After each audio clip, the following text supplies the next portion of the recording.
नमस्कार मित्रांनो. तर अजितदादा आपले पवार ते आता गेल्यामुळं पुरा महाराष्ट्र दुखी मित्रांनो. खूप चांगली होती.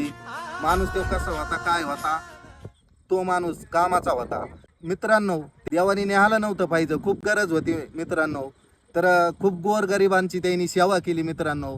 पण ही अशी घटना झाल्यामुळं खूप मनाला लागलं मित्रांनो माझ्या.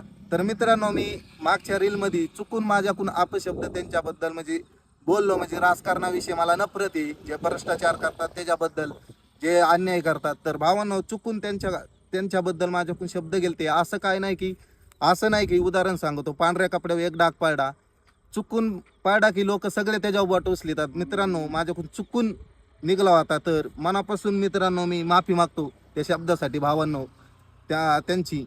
तर भावांनो, माझ्याकडून चुकून झालं. तर असा माझा काही इरादा नव्हता म्हणजे कुणाचं मन दुखावा. जेवढा महाराष्ट्र दुखी मित्रांनो, मनापासून मी बी तेवढंच दुखी मित्रांनो. देवानी न्यायला नव्हतं पाहिजे खूप मित्रांनो. त्यांना न्यायचंच होतं, तर माझ्यासारख्याची जिंदगी न्यायला पाहिजे होती भावांनो. मनापासून बोलतोय, त्यांच्यासारख्याची खूप गरज आहे ह्या महाराष्ट्राला. खूप महाराष्ट्र आज दुखी मित्रांनो. त्यांना माझ्याकडून भावपूर्ण मनापासून श्रद्धांजली. देवाच्या चरणी हीच प्रार्थना आहे, त्यांच्या आत्म्याला देवानी शांती द्यावा आणि त्यांच्या फॅमिलीला, त्यांच्या परिवाराला सुख समृद्धीचं आयुष्य द्यावा. हीच माझी इच्छा आहे देवाच्या चरणी, हीच प्रार्थना आहे. तर जय हिंद, जय महाराष्ट्र मित्रांनो.